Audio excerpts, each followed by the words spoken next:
Silver is the new gold.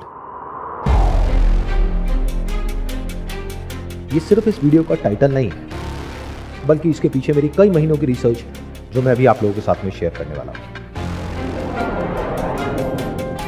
लेकिन इससे पहले कि मैं आप लोगों के साथ में शेयर करूं कि पिछले कुछ महीनों की रिसर्च में मैंने क्या डिस्कवर किया सिल्वर के बारे में, उससे पहले मैं एक डिस्क्लेमर देना चाहूंगा। ये जो इन्फॉर्मेशन मैं आप लोगों के साथ में शेयर करने वाला हूं, ये मेरी अपनी अंडरस्टैंडिंग है और ये किसी भी तरह की कोई भी इन्वेस्टमेंट एडवाइस नहीं है। और इस इन्फॉर्मेशन के बेस पर आप क्या करते हैं और क्या नहीं, ये पूरी तरह से आपकी रिस्पॉन्सिबिलिटी है। तो सबसे पहले बात करते हैं सिल्वर के पास्ट के बारे में। सिल्वर जो कि एक प्रेशियस मेटल है, बिल्कुल गोल्ड की तरह, ये पिछले हजारों सालों से पूरी दुनिया में एज करेंसी यूज होता रहा है। मतलब कि सिल्वर कोई घर में रखने की चीज या पहनने की चीज नहीं थी, बल्कि उससे ट्रांजैक्शंस होती थी। यानी कि मनी का मतलब होता था सिल्वर एंड गोल्ड। लेकिन फिर जैसे जैसे फिएट करेंसीज पूरी दुनिया में पॉपुलर होने लग गई, यानी कि पेपर मनी, उसने रिप्लेस कर दिया गोल्ड और सिल्वर को एज करेंसी। यहां पर एक बहुत इंटरेस्टिंग चीज है समझने वाली। हिस्टोरिकली पिछले हजारों सालों में गोल्ड और सिल्वर के बीच का जो रेशियो था, दैट वाज बिटवीन 10 to 20। यानी कि अगर आप सोने को चांदी से एक्सचेंज करें तो 1 ग्राम सोने के बदले में आपको 10 से 20 ग्राम चांदी मिला करती थी। लेकिन जब फिएट करेंसीज पूरी तरह से पूरी दुनिया में आ गई और गोल्ड और सिल्वर का यूज एज करेंसी पूरी तरह से बंद हो गया, तो ये जो रेशियो थी बिटवीन गोल्ड एंड सिल्वर, ये बढ़ करके हो गई 50 to 60 टाइम्स। और अगर आज की डेट की बात करी जाए, यानी कि नवंबर 2025, तो ये रेशियो है 80 टाइम्स। यानी कि आप 1 ग्राम के सोने के सिक्के को एक्सचेंज कर सकते हो 80 ग्राम के चांदी के सिक्के के बदले में। अब यहां पर एक बहुत ही इंटरेस्टिंग चीज है समझने वाली कि गोल्ड और सिल्वर के बीच में प्राइस का जो डिफरेंस है वो है अराउंड 80 टाइम्स, लेकिन जो सप्लाई है उसमें डिफरेंस है 10 टाइम्स। यानी कि जो अबव ग्राउंड सिल्वर अवेलेबल है वो गोल्ड से सिर्फ 10 गुना ज्यादा है, लेकिन प्राइस 80 गुना ज्यादा है। तो जब मैंने देखा तब मैंने अपने आप से क्वेश्चन पूछा कि इतना बड़ा डिफरेंस क्यों है, उसके पीछे क्या रीजन है। उसकी 2 वजह हो सकती है। एक कि गोल्ड ओवर वैल्यूड है, दूसरा सिल्वर की डिमांड कम है। लेकिन जब मैंने डीपली रिसर्च किया तो मुझे पता लगा ये दोनों ही रीजंस वैलिड नहीं है। मतलब कि ना तो गोल्ड ओवर वैल्यूड है। क्यों? क्योंकि गोल्ड की वैल्यू नहीं बदलती है, जो करेंसीज हैं उनकी वैल्यू बदलती है बिकॉज ऑफ इन्फ्लेशन। इन्फ्लेशन की वजह से जब फिएट करेंसी की वैल्यू टूटती है तो गोल्ड की वैल्यू बढ़ती है। तो ऐसा लगता है कि गोल्ड की वैल्यू बढ़ रही है, लेकिन एक्चुअल में वो करेंसी की वैल्यू घट रही है।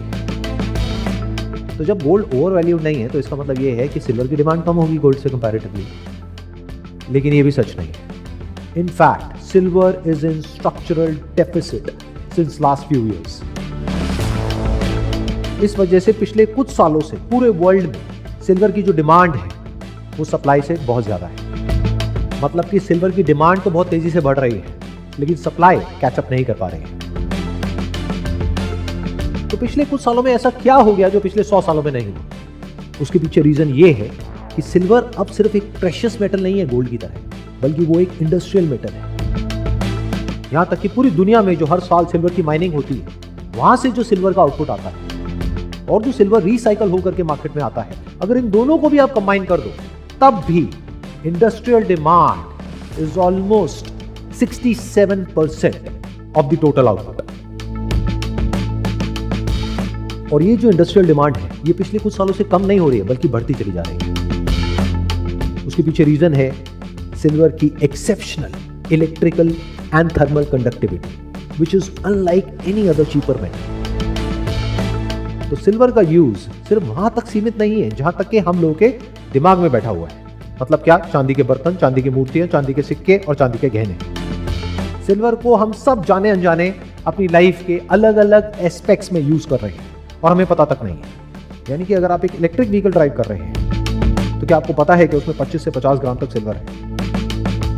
आपके घर या ऑफिस की छत पर या उसके आसपास में जो सोलर पैनल्स लगे हुए हैं उसमें भी सिल्वर यूज हो रहा है। इसके अलावा ऐसे बहुत सारे इलेक्ट्रॉनिक आइटम्स हैं जहां पर सिल्वर का यूज होता है, लेकिन हम लोगों को पता तक नहीं है। और अभी जो पूरी दुनिया में एक वेव चल रही है आर्टिफिशियल इंटेलिजेंस की, तो उसके जो डेटा सेंटर्स हैं वहां पर भी सिल्वर का यूज हो रहा है। और ये सिर्फ कुछ इंडस्ट्रीज हैं जिसके बारे में मैंने आप लोगों को बताया है। इसके अलावा बहुत सारी इंडस्ट्रीज ऐसी हैं जहां पे सिल्वर को रिप्लेस करना with some other metal is next to impossible. तो अब सवाल उठता है कि जब सिल्वर की डिमांड इतनी तेजी से ऊपर उठ रही है तो क्या उसकी सप्लाई को भी उतनी ही तेजी से बढ़ाया जा सकता है?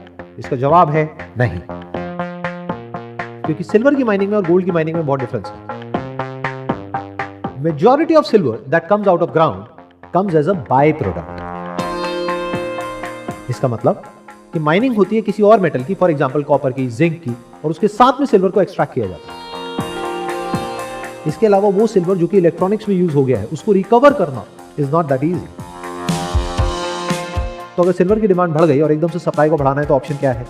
वो सिल्वर जो अलग अलग इंडस्ट्रीज में यूज हुआ उसको एक्सट्रैक्ट किया जाए, उसको रिसाइकल किया जाए। लेकिन वो ज्यादातर पेस्ट के फॉर्म में यूज होता है और उसको रिसाइकल करना is easier said than done. अब जब सिल्वर की सप्लाई कांस्टेंट है लेकिन डिमांड बढ़ती चली जा रही है, इसी वजह से सिल्वर के जो प्राइसेस हैं वो बढ़ रहे हैं। But it is not a local phenomena, it is a global phenomena. तो चाहे वो इंडस्ट्रियल पर्पसेस के लिए सिल्वर की डिमांड हो या इन्वेस्टमेंट पर्पसेस के लिए हो, दोनों ही तरह की डिमांड बढ़ रही है। स्पेशली विद सिल्वर ETFs, जिसके बारे में आप लोगों ने सुना होगा। अगर नहीं तो आप गूगल कर सकते हैं और समझ सकते हैं कि वो क्या है और किस तरीके से काम करता है। हैविंग सेड दैट, सिल्वर के प्राइसेस आने वाले टाइम में ऊपर जाएंगे या नीचे जाएंगे, इसको प्रेडिक्ट करना इज नेक्स्ट टू इम्पॉसिबल। मैं सिर्फ अपनी जो अंडरस्टैंडिंग है वो आप लोगों के साथ में शेयर कर रहा हूं और ये किसी भी तरह की कोई इन्वेस्टमेंट एडवाइस नहीं है। Wish you all the best. Thank you so much.